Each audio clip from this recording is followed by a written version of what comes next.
Muito bem, 8 horas 2 minutos, já voltamos ao vivo aqui pela Folha FM, em 98,3, ao vivo no Face, YouTube, também na Twitch TV, e daqui a pouco esse programa tem a edição aí do podcast e logo mais reprise na Plena TV também, que é a emissora do Grupo Folha da Manhã de Comunicação. Campos que amanhece com sol, tem calor para hoje de 31 graus, mínima de 20, choveu essa noite, mínima de 21.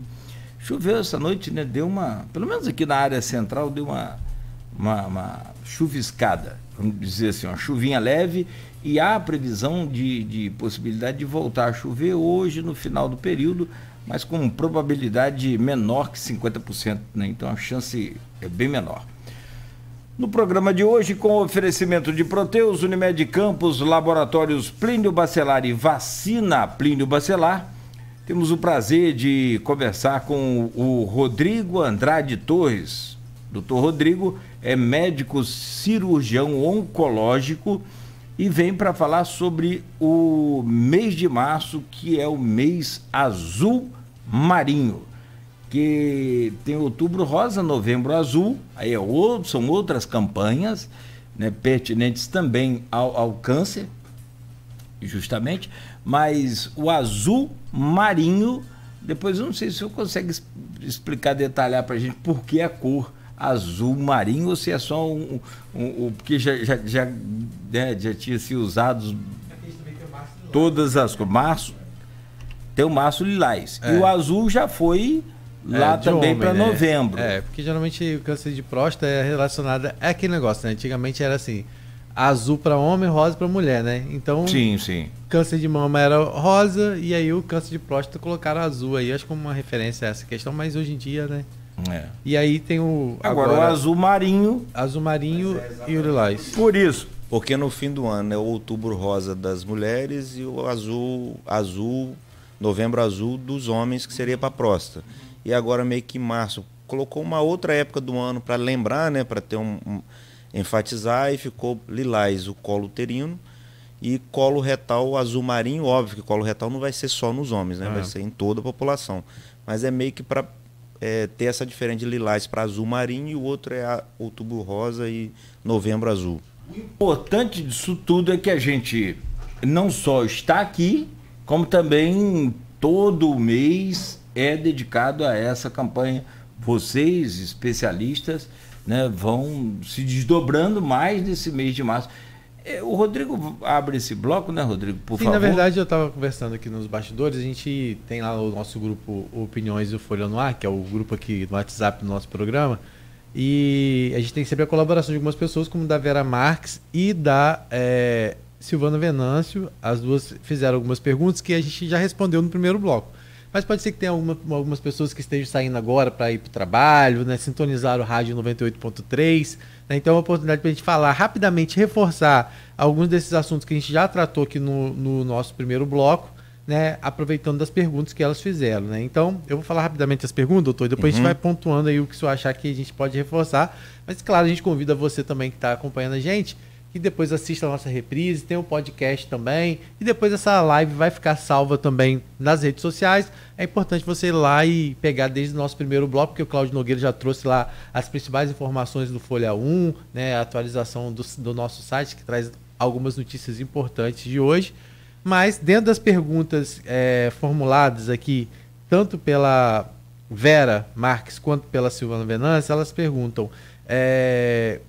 considerando que o câncer coloretal é o terceiro tipo mais frequente da população brasileira, o segundo entre as mulheres, quais são os principais fatores de riscos implicados? Quais são os principais exames para detectação precoce? Qual a faixa etária para a realização de exames? E todos deverão fazer os exames pelo SUS? Né? E ainda tem a pergunta, né, para prevenir o câncer coloretal, qual é a alimentação que pode ajudar a prevenir esse tipo de câncer? Então, vou tentar dar uma resumida em tudo aí que você perguntou.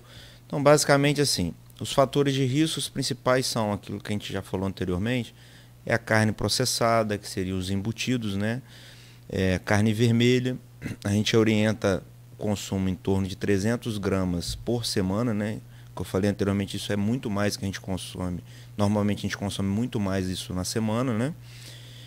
Obesidade, o sedentarismo, né? Que isso é ruim para tudo, também é ruim para o intestino. E também o alcoolismo e o tabagismo. Então esses são os principais fatores de risco. E tem os fatores de risco genéticos, né? Que eu acho que é uma coisa um pouco mais específica para a gente falar aqui, mas existe alguns fatores de risco genéticos. E em relação aos exames de prevenção, os exames de prevenção principais são o sangue oculto nas fezes, que é aquele exame que o paciente não viu o sangramento, mas aí você tem alguma alteração do hábito intestinal, vai no posto de saúde, na unidade básica, ou no médico, se você tem no setor privado, e você vai fazer esse exame que vai fazer a pesquisa se tem algum sangue saindo nas suas fezes, que não é comum ter sangue nas fezes. E aí, se esse sangue oculto nas fezes vier positivo, você faria a colonoscopia, que é um exame endoscópico, né, que passa uma câmera pelo intestino para poder ver essas lesões, biopsiar, remover lesões. Tanto o sangue oculto nas fezes como a colonoscopia, ela está disponível no SUS, né? A gente sabe que no setor do SUS normalmente funciona dessa forma, na unidade básica. A gente vai ter primeiro o sangue oculto nas fezes, dando positivo, que aí vai encaminhar para fazer a colonoscopia. Todos podem fazer esses exames pelo SUS, todos podem. Mas a gente sempre orienta no SUS fazer dessa forma, até para você não ter muitas pessoas fazendo colonoscopia e às vezes tirando daquele paciente que tem uma maior necessidade, que deu realmente esse sangue oculto nas fezes positivo. Quando que a gente orienta a começar essa prevenção no Brasil? Hoje, a gente era 50 anos, hoje a gente tem orientado cada vez mais a partir dos 45 anos, tá? Então a gente vai vendo que cada dia a população está tendo esse diagnóstico de forma mais precoce. Então, hoje a gente tem orientado aos 45 anos iniciar essa prevenção. E a colonoscopia é o exame de prevenção principal. Por quê? Ele faz tanto a prevenção secundária, que a gente fala, que seria esse diagnóstico precoce, a gente pegar as doenças no início, como também ele faz a prevenção primária, que é quando tem lá um pólipo, que é uma bolinha, uma alteração na mucosa do intestino, que ele remove essa bolinha e evita de se formar um câncer através dessa bolinha, que são os pólipos. Então, se você remove, isso demoraria em torno de 8 anos para ter o aparecimento do câncer, e se você removeu, você não deixa isso aparecer. Então, basicamente, assim, é um exame de extrema importância, né, de você ter na prevenção, porque você faz o diagnóstico precoce, que tem maior chance de cura, e também evita do paciente ter o câncer quando você remove essas lesões iniciais. Aí só falando, né, aproveitando a deixa que o doutor deu, a Campos está realizando esse exame de colonoscopia para zerar a fila de espera existente para o procedimento. Né, isso foi anunciado justamente como parte da campanha Março Azul Marinho, que a gente falou aqui, né, que é essa de prevenção mesmo. E só que aqui na rede de saúde pública, né, eles estão priorizando pessoas acima de 50 anos ou a partir dos 45 em caso de histórico familiar, sobretudo entre irmão e irmã. Tem alguma explicação isso? Sim. Então, assim, aquilo que eu falei da alteração genética. Quando a gente fala de histórico familiar, é o seguinte: quando a gente considera uma família que a gente chama de síndrome de Lynch, que é óbvio que ninguém é só uma coisa bem específica, mas para entender. Uhum. Então, a pessoa, quando a gente leva essa suspeição, é quando o paciente ele tem diagnóstico de câncer coloretal abaixo dos 50 anos, com mais 2 familiares de primeiro grau também com diagnóstico abaixo dos 50 anos. Uhum. Então, essa família, ela só do ponto de vista clínico, da gente conversar e fazer esse organograma, a gente consegue identificar uma síndrome. Então, esses pacientes a gente orienta a fazer a colonoscopia nos outros familiares que não tiveram câncer. Vamos supor, aqui tem os 3 familiares que tiveram e tem uma filha desses 3 familiares, por exemplo.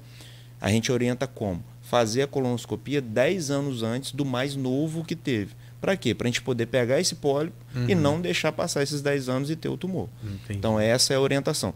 Então, na verdade, a prefeitura até colocou esses 5 anos mesmo, não é a orientação do acompanhamento de síndrome de Lynch, mas é uma orientação válida, de você tentar um pouco precoce nessas pessoas que têm história familiar. É por isso que eles falam, então, aí, casos, sobretudo, entre irmão e irmã.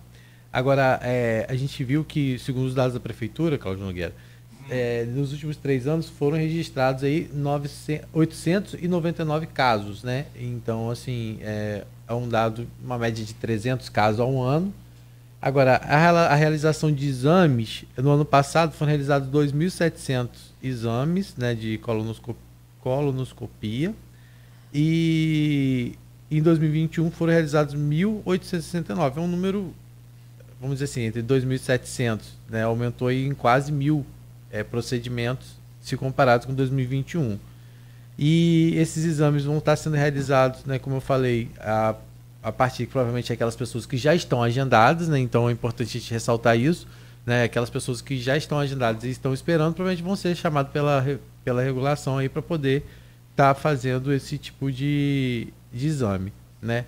E aquela pessoa que a orientação da prefeitura é que aquela pessoa que sofreu um caso de desmarcação, né? Precisa voltar à unidade básica de saúde para tentar reforçar então essa marcação aí do exame, que como o doutor falou, infelizmente algumas pessoas por falta, né, até mesmo de informação e ignorância acabam não fazendo, né, por conta de ser um exame feito na parte no reto, né? Uhum. É um exame considerado simples, ele exige, como se fosse uma endoscopia, como é que funciona isso?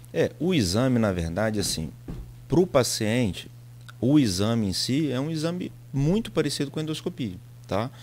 Na hora que você vai fazer o exame, você vai fazer com uma sedação, você vai estar dormindo, então você não vai sentir nada. Então, assim, esse medo de sentir um aparelho entrando pelo ânus, o canal anal, alguma coisa assim que leva a uma aflição, isso o paciente não vai sentir nada disso. Ele é sedado, então é um exame que vai fazer o procedimento de analisar todo o intestino grosso, mas o paciente não vai sentir nada, tá? O que é o mais, assim, dizer assim, o mais enjoado do exame? Realmente é o preparo do intestino. Porque o nosso intestino vai ter fezes. Então você imagina passar uma câmera pelo intestino cheio de fezes. Você não vai conseguir ver esses pólipos, essas lesões, como eu falei, essas bolinhas. Você não vai conseguir ver adequadamente. Então, o mais complicado, dizer assim, de fazer o exame é realmente fazer o preparo intestinal. Que aí tem que tomar... aí cada serviço vai ser uma coisa, mas assim, são substâncias que fazem você evacuar por várias vezes no período da noite, ou se você for fazer no período da tarde, às vezes na manhã, e você ter aquelas evacuações, e realmente às vezes você tem que ir ainda tomar mais para até ver você estar evacuando basicamente limpinho. Para quê? Na hora que passar o exame ser efetivo. Porque também não adianta nada. Imagina essa dificuldade. A prefeitura disponibilizando vários exames, que a gente sabe a dificuldade, né, do Sistema Único de Saúde, e aí chega lá, o paciente não faz um bom preparo. Então você tira uma pessoa que poderia estar fazendo o exame, o preparo não ficou adequado, isso leva a um desperdício do exame, né? Que a gente sabe que é uma coisa difícil. Mas assim, os riscos do exame, basicamente, sim, são os riscos muito baixos. Dizer assim, é difícil da gente falar em números, porque cada profissional vai ter seu número, porque é uma coisa muito dependente. Mas é comum a gente ver assim, é baixíssimo o índice de complicação. Posso te dizer que é menos de 1% de ter algum problema do exame, entendeu? Então é muito incomum.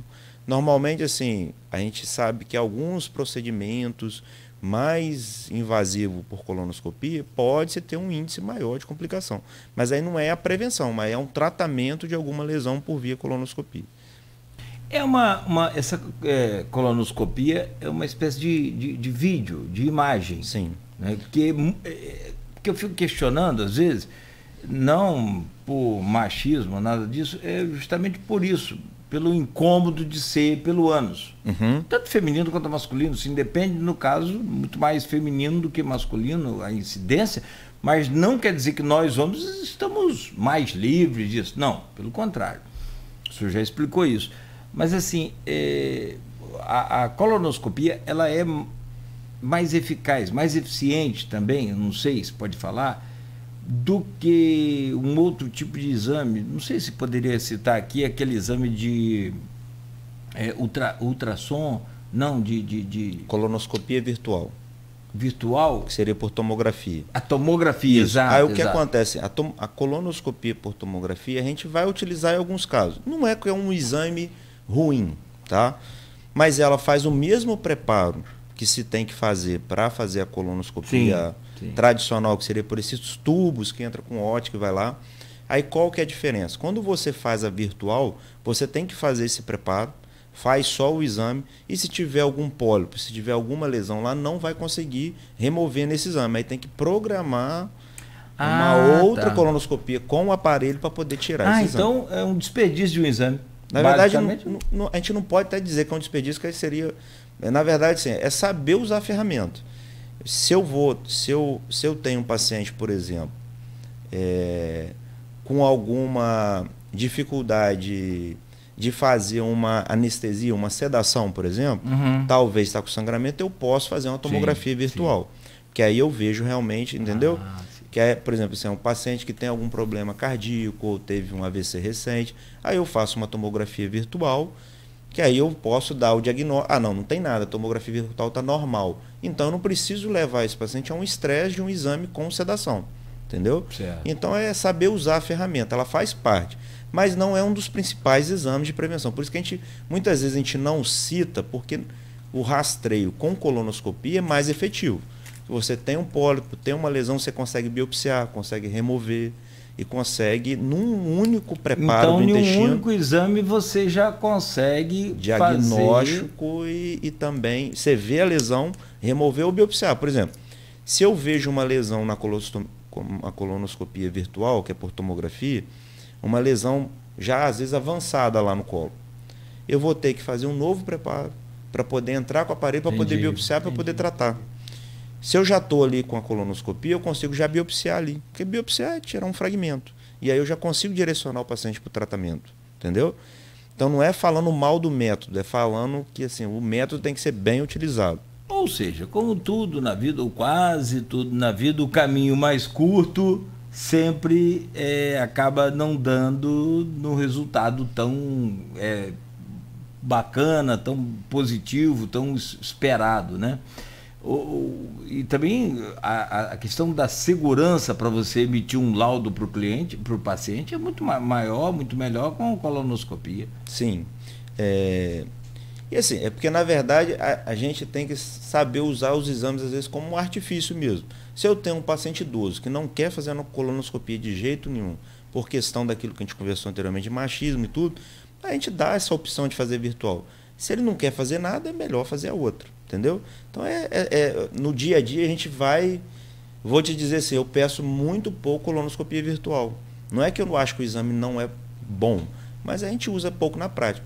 Mas, por exemplo, eu tenho uma lesão, por exemplo, no colo, que o aparelho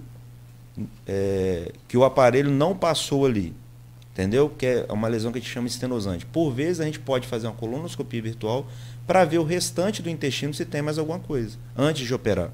Entendeu? Então, assim, às vezes a gente vai fazer isso como um método, mas não é o nosso dia a dia.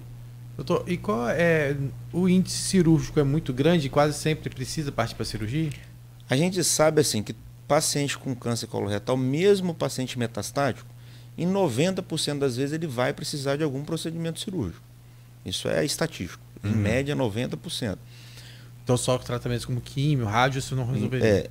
A grande maioria das vezes a gente vai estar envolvido no tratamento. Por isso que a importância do paciente, ele está no serviço que tem, que a gente chama de tratamento multidisciplinar, que é uma definição de tratamento em conjunto, com oncologista clínico, com radioterapeuta e com o cirurgião oncológico. E também nesse tratamento multidisciplinar vão ter outros profissionais muito importantes. Nutricionista, paciente com tumor coloretal, ele opera, ele vai precisar de um nutricionista depois para reabilitar ele. Entendeu? De um fisioterapeuta, para poder ele mobilizar ele caminhar, fazer fisioterapia respiratória, que é muito importante. De um enfermeiro curativo, e às vezes tem uma infecção de ferida, alguma coisa, e precisa desse acompanhamento com o enfermeiro, e o acompanhamento psicológico, tanto para o paciente quanto para a família. Porque por muitas vezes, a família às vezes está sofrendo mais do que o doente, entendeu? Então, a importância de tudo isso aí no tratamento, entendeu? Mas a cirurgia, assim, a gente fala, tem 3 pilares da cirurgia que a gente vai tratar, que é o curativo, que é esses pacientes com lesões iniciais, que a gente vai fazer a cirurgia curativa, e as cirurgias também para melhorar a qualidade de vida, entendeu? Que vão ter algumas situações que a gente precisa de fazer esses procedimentos, que a gente chama de procedimentos paliativos. Entendi. Doutor, e a questão do uso de bolsa, algumas pessoas acabam tendo que ficar para a vida toda, mas outras conseguem essa reversão, né? Muitos casos, na verdade. Hoje a gente sabe assim, que a taxa de uso de bolsa em pacientes curativos é muito baixo, tá? Mas realmente pacientes com doenças avançadas e paliativos, às vezes isso é um índice um pouco maior. O que acontece? A gente fala assim, o médico está falando que está aumentando a qualidade de vida fazendo uma bolsinha de colostomia. Mas para um paciente que está obstruído, que não consegue evacuar e que está distendido, a gente colocar essa bolsinha, ele vai conseguir voltar a se alimentar por boca e voltar a ter seu trânsito intestinal. Então, por mais que não seja uma coisa perfeita, é uma coisa que você melhora um pouco a qualidade de vida dentro daquele contexto. Tá? Entendi. E a questão da cirurgia, ela é uma cirurgia muito invasiva, assim, tipo, hoje das cirurgias oncológicas, ela é uma das mais complicadas? Eu não posso te dizer assim que é uma das mais complicadas nem das mais simples, tá? Eu acho que está ali na segunda prateleira de nível de complexidade. Vão ter algumas cirurgias de trato de pâncreas, de fígado, de esôfago, que vão ser um andar acima dessa, e essa acho que no segundo andar, na segunda prateleira de complexidade. Hoje em dia a gente faz a cirurgia, na grande maioria dos casos, por videolaparoscopia, que são cirurgia parecida com de vesícula, né, para as pessoas entenderem, que são aqueles furinhos na barriga, e a gente abre uma incisão pequena para remover esse pedaço do intestino. Tem evolução para a cirurgia robótica e tem a cirurgia convencional que a gente faz em alguns casos, que também não é a cirurgia que a gente fala assim, é extremamente invasiva. Todas essas são realizadas em campo? A cirurgia robótica ainda não está realizada em campos, mas está para chegar o aparelho para começar a realizar. Mas assim, em relação à complexidade e complicações, a gente sabe que se for botar assim, todos os tratamentos numa coisa só, é em torno de 3% de complicação, de complicação não, de mortalidade desse tipo de cirurgia. Então, é um nível baixo de pensar assim, né? Que é inferior a 3% o nível de complicações graves, tá? Então, é uma cirurgia que era segura, fazendo assim com profissionais que estão acostumados, habituados a tratar isso. A gente vê que cada vez menos os índices de mortalidade e de complicações graves cada vez é menor, tá? E essa recuperação cirúrgica, ela é mais longa? Cirurgias por laparoscopia, a recuperação é em torno de 3 a 5 dias, sim, hospitalar, né? E a recuperação de cirurgia convencional, a média aí já passa de 5 para 7 dias. Isso aí é a nossa média de internação, se a gente for pegar assim. Porque eu falo assim, isso é independente, por vezes tem alguns tipos de tumores que a gente precisa realmente fazer convencional, que já é uma coisa um pouco mais avançada. Mas na grande maioria dos casos a gente consegue fazer cirurgia por laparoscopia. E a gente dá essa melhoria no tratamento para o paciente. E a taxa de sucesso, quando começou a laparoscopia, nesses casos de câncer, sempre foi as brigas disso ter um menor resultado oncológico. E hoje, pelo câncer coloretal, o resultado oncológico é o mesmo. Ou seja, você fazendo por vídeo ou fazendo aberta, a taxa de sucesso de cura é a mesma. Só que você fazendo por laparoscopia, a recuperação é muito mais rápida. O paciente volta mais rápido do mercado de trabalho, tem menos dor, usa menos remédios. Então, o pós-operatório é mais tranquilo. Desculpa, Rodrigo. Eu ia perguntar uma coisa, porque muitas vezes está relacionado a questão do tratamento, no caso cirúrgico, ao particular com vídeo, né, e ao SUS sem o vídeo, tá? Normal. Que aí a recuperação é muito mais lenta, muito mais complicada, porque vídeo laparoscopia você vai fazer ali três furos. No colo retal, assim, normalmente são 5 furinhos e essa incisão para tirar. É um pouquinho mais. Tem um pouquinho mais de furo. Mas o furo não dá dor. Assim, o furinho dá muito pouca dor. Não dá dor que não anunciou. Eu fiz um negócio de vídeo desse aí para tirar a vesícula, rapaz, aquilo dói muito. Mas se fosse aberto... Seguramente. saudoso Jaime Tinoco. Sim. Não sei se você chegou a conhecer. Conheci. Doutor, tem uma pergunta aqui Que o homem também é mais fraco, né? Desculpa, Rodrigo. Não, É um pouco mais. Uma, A gente já está acostumado. uma pergunta feita pela... Você já está acostumado. Feita no nosso Facebook pela Ananias Virgínio, perguntando se há hoje alguma relação com a diabetes, esse tipo de desenvolvimento de doença. Não tem nenhuma definição assim que leve o diabetes mal controlado ao aumento de câncer coloretal. Isso não é uma associação no nosso dia a dia, nem tem comprovação científica, não. Só corrigindo aí, gente. Ananias... Pô, me corrige aí, Cláudio. Não, Ananias Virgínio Tatu, é o famoso Júnior. Eu não conheço ele, não. Estou vendo aqui o perfil dele. Porque ele que faz a pergunta. Só detalhando aí para saber. Sim. É importante. Mas não tem correlação. Mas é boa pergunta. Sim. Boa, porque diabetes é um mal que a gente acha que também atinge tudo, né? Mas nesse caso, não. Ainda falando sobre essa parte de recuperação, doutor, aí o paciente ele tem que fazer esse acompanhamento frequente depois que ele passa, por exemplo, fiz uma cirurgia, estou diagnosticado que estou curado, né? E como é que é esse acompanhamento? Alguns pacientes eles se recusam depois a ter essa sequência, esse acompanhamento, como é que é?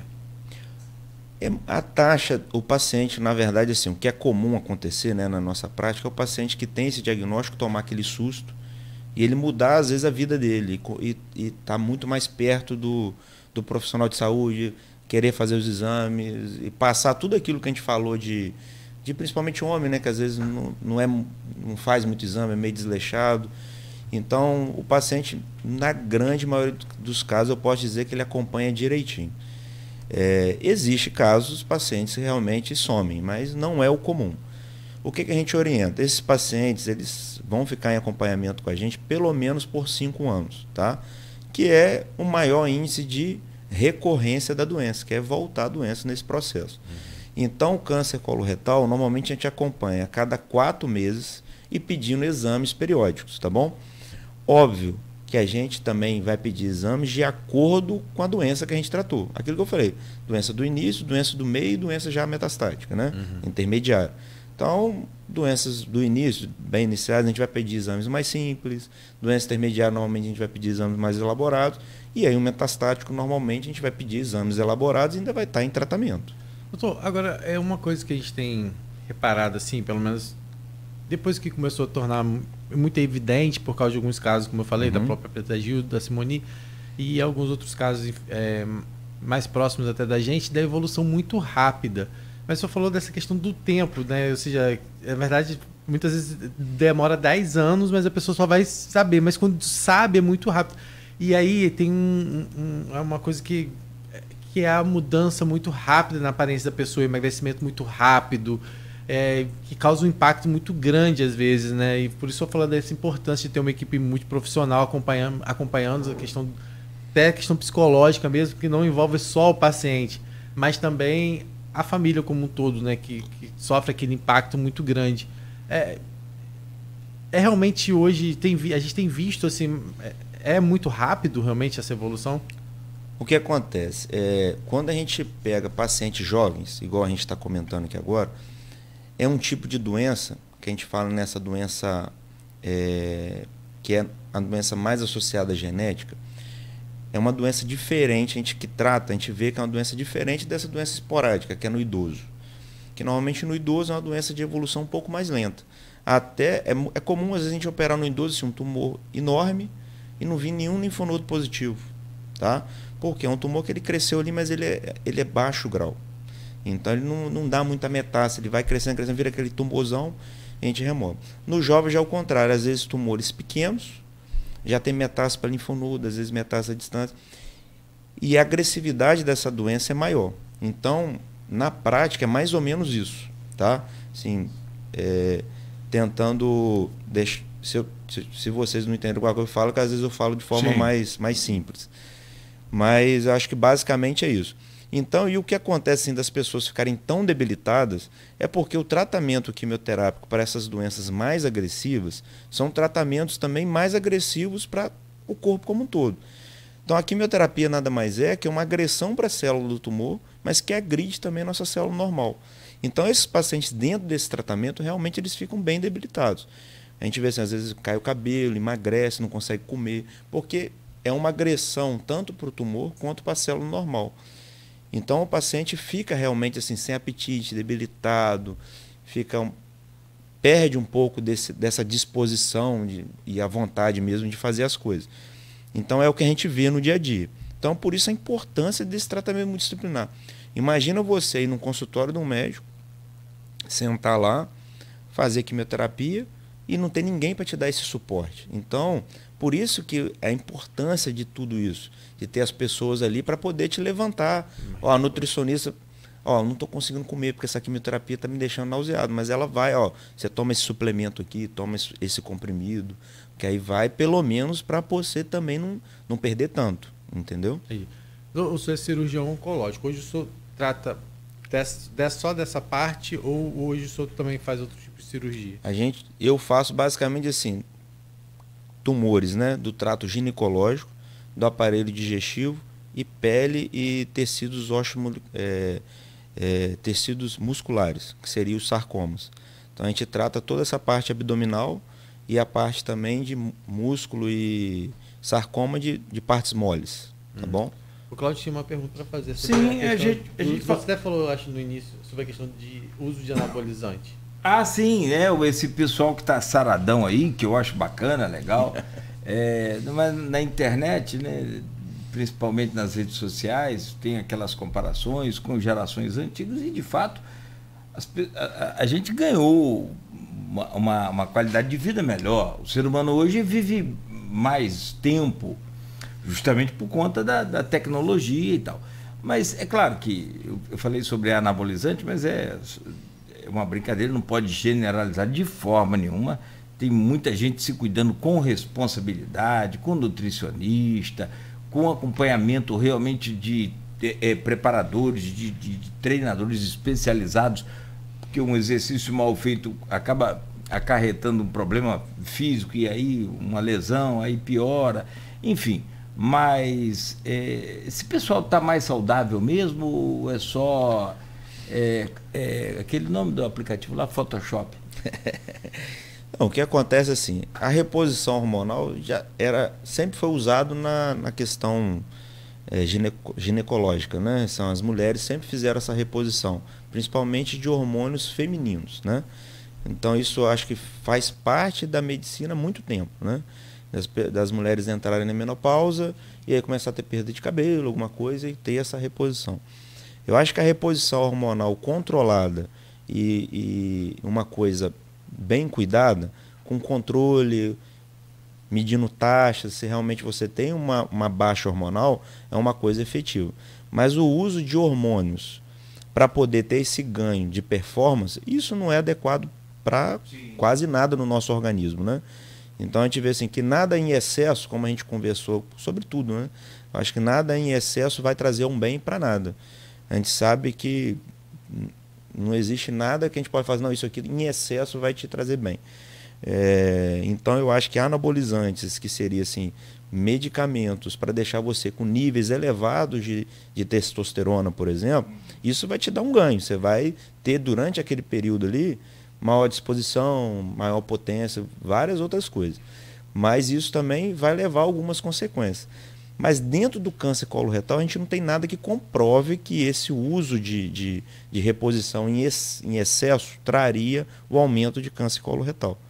Mas a gente sabe que em outras áreas, fígado, trato pancreático, isso pode levar a algumas alterações e alguma predisposição, adrenal, alguns órgãos relacionados com essa questão endócrina, entendeu? Só para fechar aqui da minha parte, eu acho que a gente falou muito sobre a alimentação e é válido, eu acho muito válido, importantíssimo isso, mas a gente não falou sobre álcool. Se água demais mata a planta, cachaça então nem pensar. Ou é aquela coisa regrada, O difícil é colocar freio depois da primeira, né? Assim, o alcoolismo, ele tem o aumento realmente, assim, tanto o tabagismo quanto o alcoolismo, o aumento como se fosse um fator ambiental para aumentar a incidência.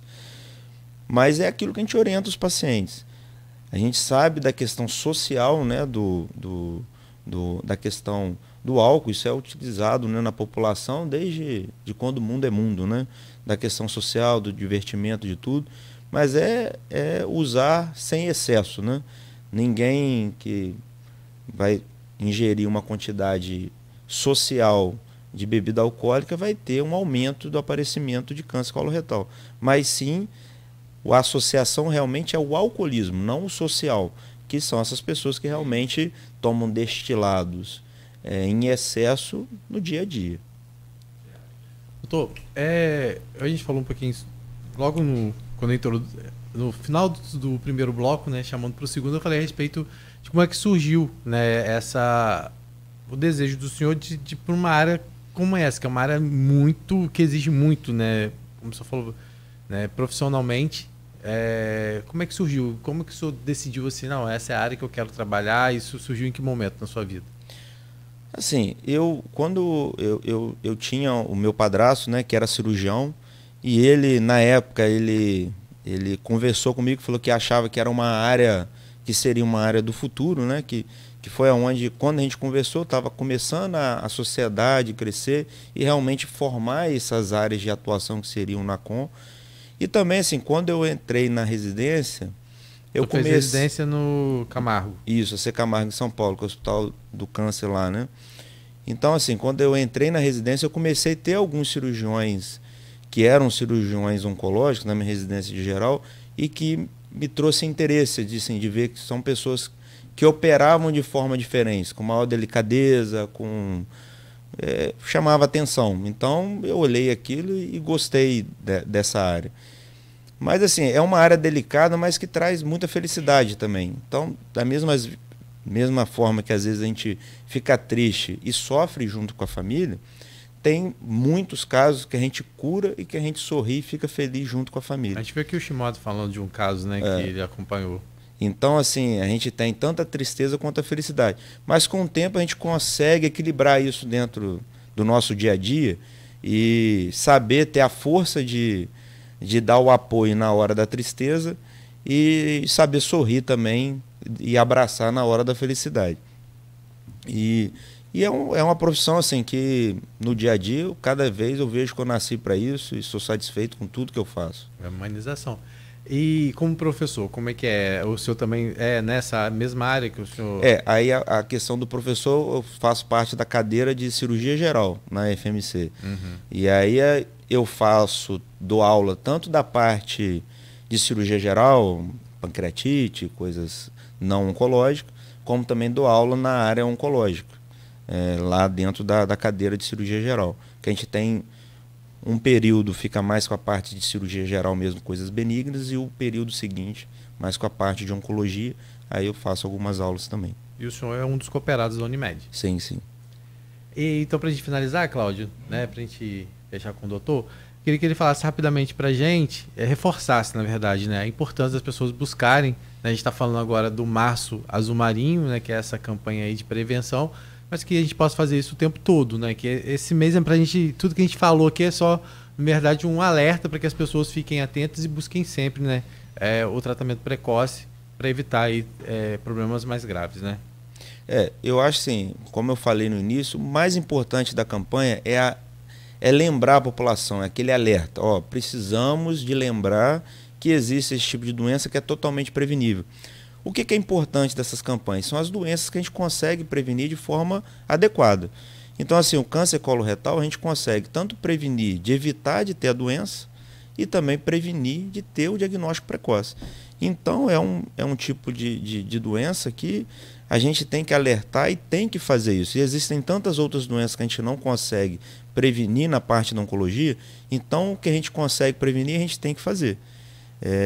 Evitar de ter esse preconceito, essa questão que quando você for fazer o exame você vai ver que é uma bobagem, que o exame é um exame seguro, não é um exame complexo e que você vai evitar de ter uma doença que lá na frente, se você passar por isso, você vai ver a dificuldade que é tratar isso. Então, é importantíssima essa campanha.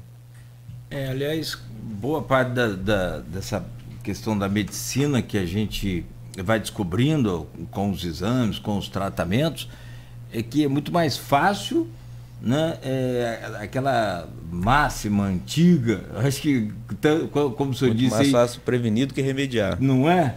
Desde quando o mundo é mundo, acho que já tinha essa coisa. É muito mais fácil você prevenir do que remediar. E aí é aquela história, o sofrimento vai, né, ser muito maior na medida que você tem os sintomas, tem o caso na família, não está cumprindo aí as dicas dadas aqui, né, que na verdade aqui não só é uma campanha, mas é uma consulta digital. E melhor do que o Google, e melhor, é de graça. E melhor ainda que é com o doutor Rodrigo Torres, doutor Rodrigo Andrade Torres. Doutor, quero agradecer muito o senhor pela presença, dizer que a gente vai estreitando esse contato para que outras oportunidades a gente esteja juntos aqui, mas que não depende só da gente procurar, o senhor também, por favor, sim, mantenha contato. Acho importante essa aproximação de todos os setores, todos os segmentos, seja da medicina, que é muito complexo para a gente que é leigo, né? Seja lá da engenharia, da estatística lá do Shimoda, seja da política, porque a grande verdade é que a gente busca aquela informação, mas a gente vai muito na oferta que é dada pelos órgãos oficiais. Eu, por exemplo, só vou nos oficiais. Tem a turma tem os tiozão aí de WhatsApp, mas eu prefiro mais os oficiais. Sim. Então acho que vale essa troca de sinergia aqui, o senhor trazendo informação e às vezes a gente mandando umas caneladas aqui que não tem muito a ver, mas é aquilo que é a realidade de quem está do lado de cá do consultório, vamos dizer assim. A gente às vezes tem algumas inseguranças, né, na hora de perguntar. Sim, a gente espera ter atendido aí as expectativas de quem está em casa, né? E acho que a gente conseguiu responder o que as pessoas estavam perguntando. E também aquele negócio, o doutor está sempre lá também dando sua contribuição no perfil oficial da Unimed Campus Oficial, é o perfil no Instagram. Sim, boa. Para quem quiser lá acessar, né? Inclusive, acho que já tem um vídeo feito com o doutor para poder colocar lá falando sobre, né, sobre o câncer coloretal. E a prevenção. Isso. A prevenção. E se o senhor também quiser deixar suas redes sociais, também pode ficar à vontade. Não sei se... eu tenho um site que é rtorresoncologia.com.br. Quem quiser lá achar aonde meus locais de atendimento, né? Uhum. Consegue lá no site, não tem dificuldade nenhuma para... Torres. Vou colocar lá na página nossa lá, rtorresoncologia.com.br. E não vai ter dificuldade lá de encontrar lá os locais de atendimento, e também lá tem um blogzinho, se quiser mandar alguma pergunta lá que a gente não pôde responder aqui, eu consigo responder. E agradecer, né, a oportunidade de estar aqui, porque a gente sabe da importância dessa campanha, a gente já falou aqui por várias vezes, né? Uhum. E agradecer vocês aí, que a gente não é nosso dia a dia, né, tá nesses programas, e vocês me deixaram bem à vontade aqui. E agradecer também todo mundo aí que está no carro, em casa, escutando a gente, e espero ter contribuído aí e que todo mundo tenha entendido, né, a importância desses exames, e qualquer dúvida a gente tem aí o site aí para responder. Não espero o problema acontecer, não. Vamos adiantar, antecipar Com isso certeza. aí, né? E o doutor Rodrigo Andrade Torres está aqui, está lá no site dele, Torres Oncologia, tudo junto.com.br. Já coloquei lá na página da Folha, se a pessoa quiser pode compartilhar lá também o streaming. Enfim, nosso agradecimento ao senhor mais uma vez e toda a equipe lá da Unimed. Obrigado. Espero vê-lo somente aqui nos estúdios, tá? Com certeza. O que seria melhor, claro, evidente. Mas no caso de um exame preventivo, já está dizendo, né? Isso aí. E aliás, Campos, é bom que se diga isso, Campos está muito bem no que diz respeito a tecnologia, recursos e equipamentos profissionais na oncologia. Sim. Já foi o tempo que a gente perdia para outras cidades aí. A parte de tratamento oncológico aqui na cidade é muito bom, né? A gente tem alguns UNACONs trabalhando, né, de forma séria, e as coisas funcionam muito bem, assim, na parte oncológica da cidade. Tem um conhecimento lá do hospital, né, da própria Unimed, eu sei, mas tem outros aqui de redes públicas que atendem pelo SUS, como é o caso ali do Álvaro Alvim também, espetacular. Ele deve ter convênio com a Unimed, naturalmente, essa coisa toda. Bom, ficamos por aqui então com o Dr. Rodrigo Andrade. Rodrigo, também eu vou ficar com você por aqui. Vamos mais cedo hoje. Vamos sim. Né? E a gente vai voltar amanhã às 7 da manhã. Sim. Com o Folha no Ar. Amanhã a gente vai falar sobre essa questão da situação epidêmica de dengue em Campos, né? A gente vai falar um pouquinho sobre esses casos que estão acontecendo. Nós temos aí, como você mesmo falou hoje, mais já de 700 casos registrados só esse ano. Né? Então a gente precisa acompanhar esses números, né? Então a gente vai estar trazendo amanhã aqui o Dr. Charbel, que vai estar com a gente. Depois de um bom tempo, Charbel vai estar aqui com a gente falando um pouco só sobre dengue. Não vamos aproveitar do Dr. Charbel, não tem como trazer ele aqui e não falar de outros assuntos, né? Então ele vai estar com a gente aqui amanhã e eu vou trazer também naturalmente muitos filmes. E aí você já percebeu as entrevistas dele? Sim. Vamos ver se ele vai falar dos homem-formiga, como é? Da formiga atômica. Ele inventa lá aqueles paralelos de filmes mais atuais do que... Né, aí a gente vai falar sobre isso e, claro, vai trazer também as últimas notícias da sessão da Câmara de hoje, que eu espero que seja tranquilo, porque amanhã promete. Então a gente vai trazer todas essas informações, atualizações também durante a programação com Folha 1, os flashes, né? Aqui do Folha 1 hoje durante todo o dia. E amanhã a gente está aqui de manhã de volta. Vai ser tão tranquila quanto o Fla-Flu. Pode ficar tranquilo. Falar em Fla-Flu, rapaz, o Vasco ontem, né, perdeu para o Flamengo a primeira. Mas por que você sempre fala o Vasco perdeu para o Flamengo? Por que você não fala o Flamengo ganhou o Vasco? Isso é coisa de... Isso é coisa de... Gente, por que eu faço? O Flamengo venceu o Vasco, por que o Vasco perdeu pro Flamengo? Por que não pode ser o contrário? É o contexto do jornalismo do jogo. Não, é de gente tendenciosa, isso que é. Te espero na final, bobão. Morre aos 77 anos o ex-ministro Eliseu Padilha. Ele foi também um dos principais aliados de Michel Temer. Ele estava com câncer no estômago e faleceu essa noite aos 77 anos. Ele participou dos governos FHC, Dilma e também do Michel Temer. Ele deixa esposa e filhos.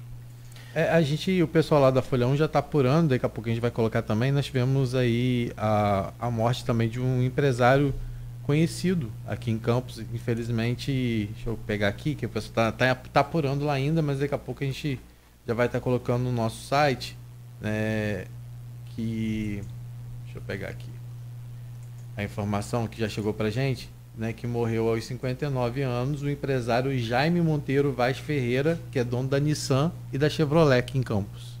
Né, uma informação que a gente chegou e a gente está apurando lá. Né, Jaime Monteiro Ferraz Ferreira. Né, a informação que a gente recebeu é que ele é empresário, a gente está acompanhando lá e daqui a pouco a gente vai trazer informações. Ele era conhecido aqui por ser proprietário da Nissan e da Chevrolet. Ele vai ser sepultado lá no Rio de Janeiro, né? Mas ele tinha uma formação aqui, ele era muito conhecido aqui em Campos, muita gente trabalhou nas concessionárias dele, né? E ele era conhecido como Ferreira aqui em Campos. Eu não conhecia, mas muitas pessoas estão comentando aí o falecimento dele. Ele passou mal e acabou falecendo aos 59 anos. Novo, né? Novo. Né? A gente viu também, né? Teve um caso também do músico do Raimundos também, cedo também. Exato, também novo. Caniço, exatamente. Caniço, isso. Obrigado, doutor. Eu não sei de que, ele também tinha postado. Ele passou mal, caiu, bateu a cabeça e eu não sei também como é que definiu. Vou olhar aqui. Ainda indefinido. Bom, fechamos aqui então o Folha no Ar de hoje. Agradecendo a você, mais uma vez ao doutor Rodrigo, a você que nos acompanhou até aqui. Nosso obrigado. Amanhã ao Rodrigo Gonçalves, ao Beto, e amanhã às 7 de volta, no oferecimento de Proteus, Serviços de Saúde e Medicina Ocupacional, qualidade certificada ISO 9001-2015, Unimed Campus, cuidar de você. Esse é o plano. Laboratórios Plínio Bacelar e vacina Plínio Bacelar. Agora com um aplicativo exclusivo, muito mais fácil para você acompanhar tudo o que você precisa. Então baixe o aplicativo aí na sua lojinha e acompanhe os resultados de exames, todo o seu histórico e muito mais. O Plano Boa Viagem, que virou um clube de vantagens, tem um recado para você que quer